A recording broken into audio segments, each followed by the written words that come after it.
Hello, and welcome back to the Afrolit Digital Den. We have been studying the writings of great African thinkers and African philosophers, sharing with us deep knowledge coming from an Afrocentric perspective. This is very necessary to help with the cleansing and to help with the Sankofa and to help prepare us for our African liberation. And so we started out with Chinwezu's Decolonizing the African Mind. And that is very essential if we are to really achieve the goal of African liberation. We left off in part one, economics, and I really appreciated the analogy that Chinwezu was using because he opens up with some interesting observations. He's looking at these two recipes, right? The recipe of capitalism and the recipe of socialism. And he's showing that United States, using the recipe of capitalism, was able to really industrialize within about 30 years. And Russia, using the recipe of socialism, was able to industrialize in about 30 years. And he gave us the time periods. And then he brought in Japan and how it was able to industrialize itself in about 30 years. And so the question is, well, if we have these different uh, states or I would say sovereign governments, or uh, I'm I'm hesitant on how I say this because the way that the continent of Africa is currently divided, it's divided through what the colonials did, right? So if we use that current map that the conqueror has all of us using and believing in, then different uh, countries are using these different recipes. Yet we are still not seeing the industrialization the way that we saw it in Russia and the way that we saw it in the US. And so that actually brought me pause because I'm like, that totally makes sense, right? And then he brings up the dependency theory and he says, it just not it's not able to touch the heart of the matter. And given dependency theory, given settler colonialist theory, um, indigenous theory, like all of these theories that people come up with are just ways of talking about it, but they never get at the heart of the matter. And that's because these theories are coming out of a Eurocentric mindset, right? So that's really what Chinwezu is telling us. We need to decolonize our minds, or we will be those Ariels using these theories that don't get at the heart of the matter. And it makes total sense. So he gave us a nice little analogy, this story of these people. I want to say that they're these make believe people. And he says, by looking at the cargo cults, so here we have these cults that, is in charge of the cargo, which arose in Melanesia. So I'm thinking that Melanesia is the countries that have melanated people, right? So these cargo cults coming through the South in the days of the European colonial rule. And these cults believed that the gods and their spirit agents were packing manufactured goods into crates, labeling them with the Malaysian names and addresses, and loading them into the holds of ships and planes. And so he goes on to show us that these cargo cults arose among peoples who had a magicio or magico religious world outlook, right? So we're not operating in facts, or we're not operating with sound knowledge. We're operating on beliefs and these mystical ideas. And so, because we're not operating on facts, we're thinking that these bringers of consumer goods are the gods and their spirits, right? And so he calls this a mysterious process, right? He likens development to this mysterious process. It's mysterious for the melanated people, but not for the non melanated. They are able to develop in a matter of 30 years, right? Which is not a long time if you consider, some people's lifetimes. If you consider the 500-year history of colonialism, you can turn yourself around within 30 years. That's magical. So we left off at the making of industrial culture.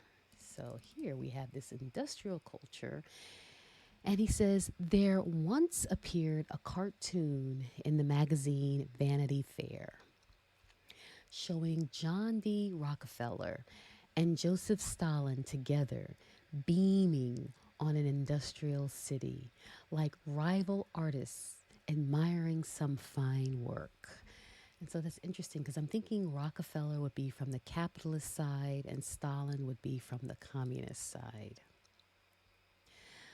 But what art could the prince of the robber barons and the commander of the commissars, archetypes of capitalist man and socialist man, have in common? Okay, and remember, he posed that earlier in the chapter where he said, we should look at the recipe of capitalism and the recipe of communism and pull out what's the best about them uh, to see the similarities. Yes, here it is right here. So that was page 18, where he says these rival ideologues have concentrated attention on the differences. So instead of focusing on the differences between capitalist and socialist recipes, but what the third world might more usefully focus upon could well be the practical similarities, right? So he kind of hit on that. So let's go back over here. So here's the question. But what art could the prince of the robber barons and the commander of the commissars, and I haven't seen that word, so I'm struggling calling it commissars, archetypes of capitalist man and socialist man have in common? All right, so he says the industrial revolutions in the USA and the USSR, which built them into the two superpowers of the 20th century, were led by robber barons and commissars, respectively. Each group accomplished essentially the same historic task of changing a third rate semi agrarian society into an industrial superpower within a lifetime. Okay, so I'm not mistaken by using 30 years as a lifetime, right? Because I think a generation is 40 years. So they literally transformed their countries within a lifetime. To do that, robber barons and commissars alike created a national culture of industrial productivity. So they created a national culture of industrial productivity with appropriate social values and economic discipline. This required them to eliminate, by whatever means they found necessary, sociocultural attitudes and modes of organization which would have prevented the maturation of their fledgling industrial culture. Okay, so they had to eliminate, by whatever means they found necessary, social cultural attitudes and modes of organization which would have prevented the maturation of their fledgling industrial culture. It also required them to cultivate new attitudes and organizational modes which were conducive to the new type of culture and society. The processes and their results, whether capitalist or socialist, share some fundamental characteristics. Okay, so here are the fundamental characteristics. He's numbering them in a list.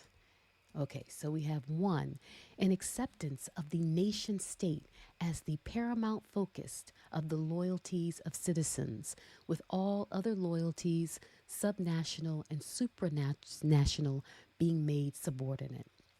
Okay, so an acceptance of nation state, nationalism. So, from the perspective of a person who was born and raised in the US, I could definitely see this nation state, this nationalist, patriotic approach, and it starts in schools at a very early age. Number two, an ideological commitment to the desirability of national wealth and power, with a further commitment to their increase. Interesting. Okay. So they had to create this culture that has the following. So if we look at number two, an ideological commitment.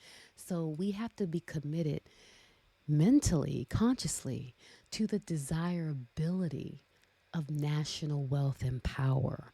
So if I'm so called American, then I have to commit and desire this country to be wealthy and powerful, with a further commitment to their increase. So I'm always supporting increase. Number three, an ethos in which scarcity is treated as an inspiration to creativity and productivity, and not as an excuse for fatalistic sloth, prayer, idle hope, and national beggardom.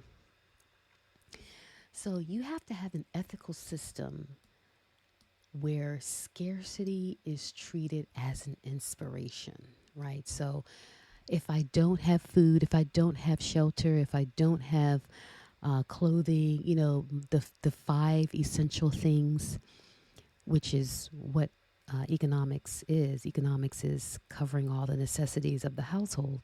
So if I don't have all of the necessities of the household, I need to treat that as an inspiration for my creativity and my productivity. Mm. That's interesting that that is the case for capitalism as well as communism. I never saw those similarities. I never really sat down to study communism. I've always, had capitalism shoved down my throat. Number four, a devotion to vigorous productivity under the pressure of profit maximization, as in the USA, and of Stackhanovite production targets, as in the USSR. So, a devotion to vigorous productivity. Oh my gosh. Like, a lot of us to survive in the United States have to work two, three jobs, side hustles, um, all this tapping into, they call it the gig economy.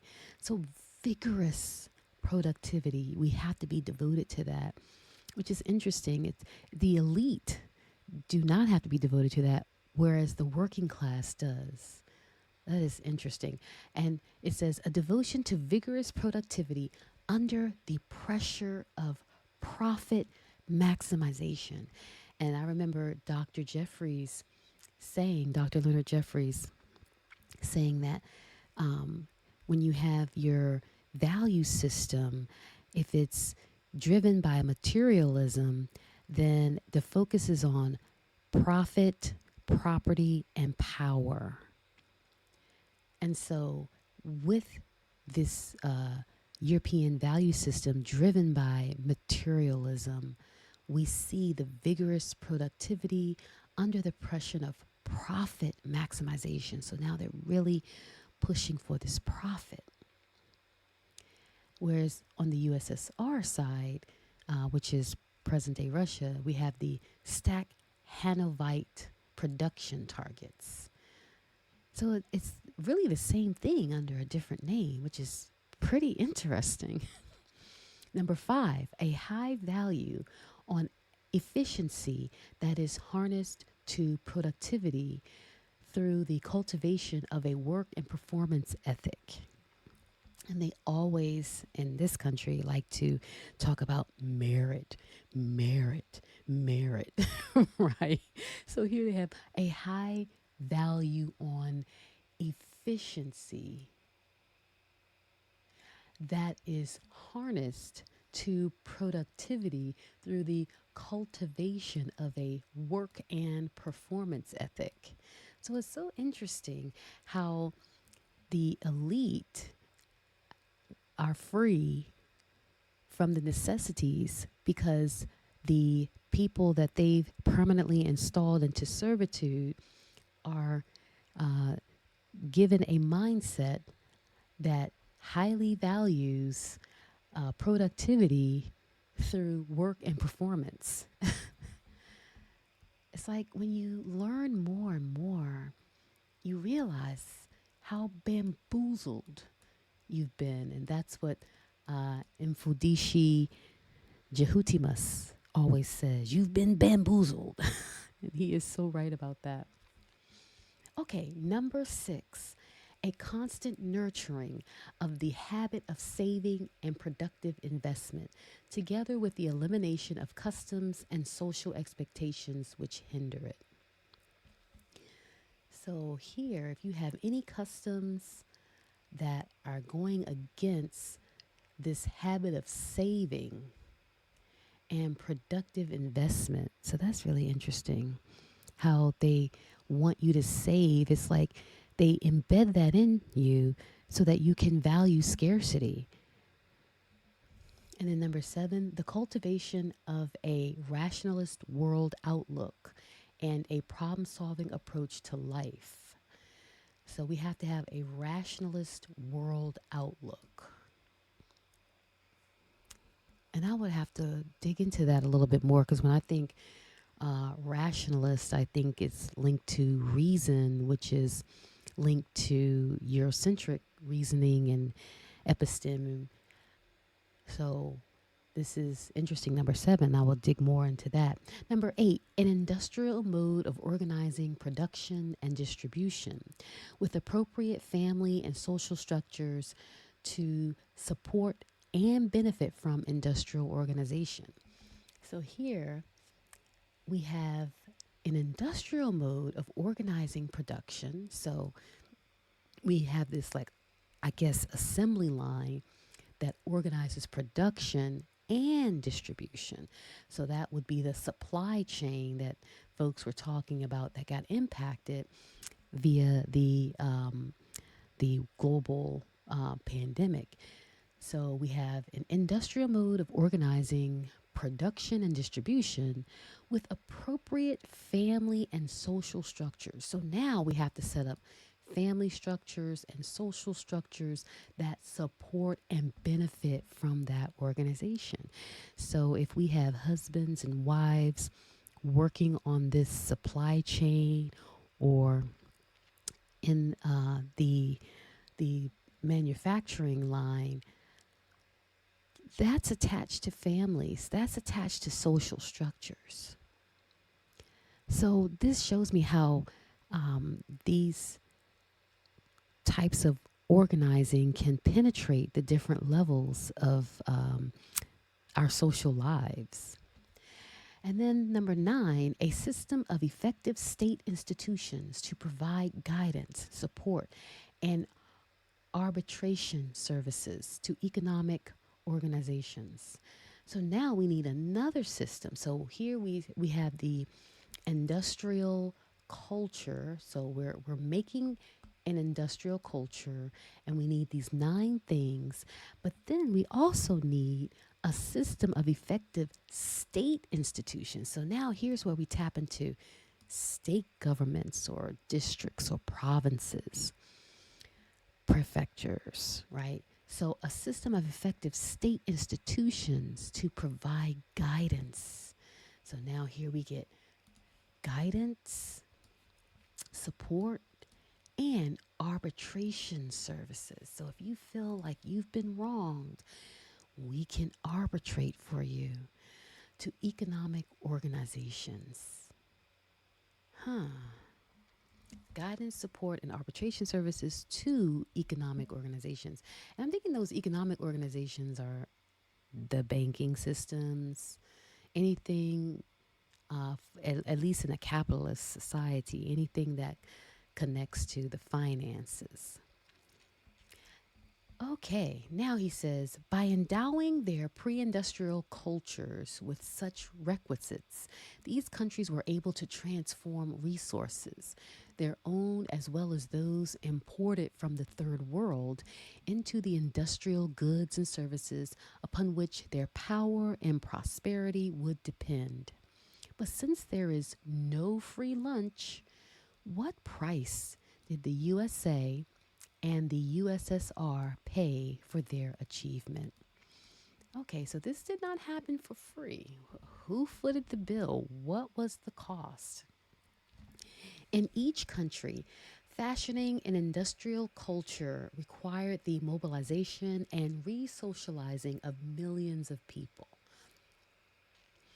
So, whenever you hear the term social engineering, you can be socially engineered and you don't even know it through the media, through educational institutions, and through the language. Especially in my own studies, I've studied English. So I know in English that language can be used to socially engineer you.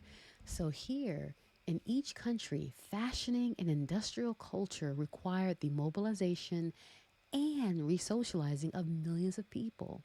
In the USA, individuals were motivated by a mixture of fear, of hunger and destitution, so there's that scarcity, hope for personal wealth, and there's that belief that I can be creative and productive to earn money, and the social and industrial discipline enforced through public opinion, education, the private police of the industrialists, and by the forces of the state. So now we have to discipline you. And it's interesting how he says the social discipline and the industrial discipline enforced through public opinion. So I can publicly shame you if you're not, going along. So here we have public opinion that will discipline you. We have education that will discipline you because if you're not thinking the way of the instructor, you're wrong, you're ostracized. And then we have the private police of the industrialist. Interesting. So they have private police and by the forces of the state. So we also have state forces, private forces, all of that happened in the USA. So I think that's really interesting. Now, in the USSR, individuals were motivated by a combination of ideological and patriotic fervor, material incentives, and political terror organized by the state. Political terror. And I am not going to sit up here and say that there's no political terror in the USA because I think the terror comes through the social and industrial discipline. And in this case, the discipline by the private police, if you will, to protect private property. Now, in the second half of the 19th century, when the industrial transformation of the USA took place, it suffered a brutal civil war, which was followed by decades of social strife, which pitted the industrializing capitalist against any faction of society which opposed them. For instance, the slaving agrarian South of the USA was brutally crushed by military might. So in the second half of the 19th century, when the industrial transformation of the USA took place, it suffered a brutal civil war, which was followed by decades of social strife, which pitted the industrializing capitalist against any faction of society which opposed them. So I would guess the industrializing capitalists would have been the North. Would that have been, let's see, pitted? That probably would have been the South, maybe. Social strife, which pitted the industrializing capitalists. I don't know, because I think both sides were industrializing capitalists. It's just that the South suffered because they lost their cash crop, which was cotton, right? They lost their pickers. The akatas that they call many of Black Americans, African Americans that are sons and daughters of the formerly enslaved. Okay, so for instance, the slaving agrarian South of the USA was brutally crushed by military might. Then the emerging robber barons, with the complicity of politicians, looted the land and the state's coffers. Wow. And Rockefeller is the prince of the robber barons. Interesting. Then the progressive movement, a small town and rural agitation in defense of petite bourgeois, uh, bourgeoisie's values and ideals, and against the big business and big city interests of robber barons, was politically defeated. So we have the progressive movement was politically defeated. The progressive movement. So I'm wondering, was that the movement that Abe Lincoln, I guess, wanted to put in place for the Industrial Revolution in the U.S.? Hmm. I'm thinking. So the progressive movement, it says a small town and rural agitation in defense of petite bourgeoisie values and ideals and against the big business and big city interests of the robber barons was politically. So maybe the progressive movement was the folks in the South because it says small town and rural agitation. So these are these folks in the South creating this progressive movement that got defeated by these robber barons, these big city, big business interests. Similarly, all resistance by labor groups was ruthlessly and often brutally put down. In the first half of the 20th century, when the industrial transformation of the USSR took place, the old feudal order was first defeated by revolution and civil war. Then followed a period of social strife between Stalin's Communist Party and all manner of political opponents and economic dis- dissidents from its draconian program of forced march industrialization. Okay, now that was a lot. So, what I would tell my students is let's read that sentence again. Okay, so then followed a period of social strife between Stalin's Communist Party and all other manner of political opponents and economic dissidents from its draconian program of forced march industrialization. Okay, so now we're seeing the similarities between the capitalist USA and their civil war versus USSR communist. Um, and I didn't see a civil war here. I just see the old feudal order was first defeated by revolution and civil war. So, yeah, it looks like they too had revolution and civil war. Interesting. The small capitalists were crushed, and the richer farmers, kulaks, who owned a cow or two or employed one or two farm help, were liquidated. Then the small peasants who resisted the collectivization of agriculture were starved into submission. Then those sections of the Communist Party itself which objected to the Stalinist road to an industrial socialist society were bloodily put down. These civil wars, economic conflicts, and political upheavals were the hard schools in which new values, outlooks, and disciplines were developed and instilled into millions of people. They were the hot crucibles in which the new industrial cultures and societies were forged. Whenever the costs are reckoned, it becomes clear that the fruits of industrial development did not come cheap. In particular, industrial society was not realized without sacrificing aspects of the pre industrial culture which many held dear.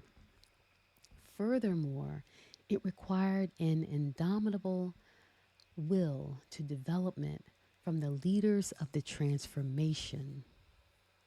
The capitalist robber barons were motivated by avarice and by the power dream of America's manifest destiny.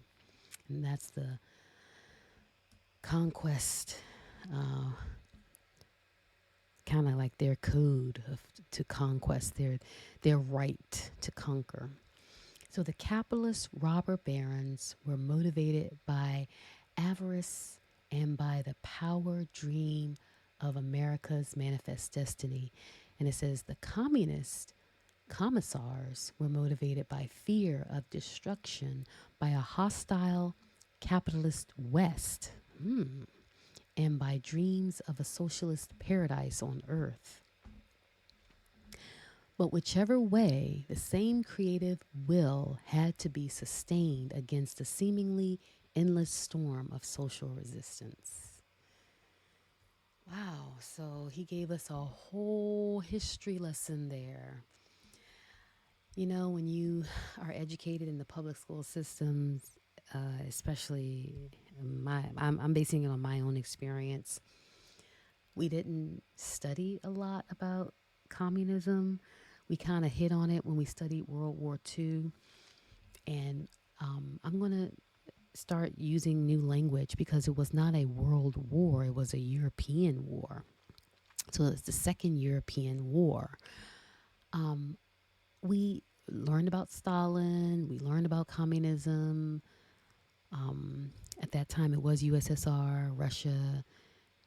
But the way that Chinwezu really broke it down, there's a lot of similarities here. You know, both countries under capitalism or communism had civil wars, had revolutions to get these 9 elements developed in making industrial culture, right? So he says the processes and their results, whether capitalist or socialist, share some fundamental characteristics. So he took us through all of these characteristics of how they were able to get those countries developed within a lifetime. And it was not cheap. It came with blood. It came with,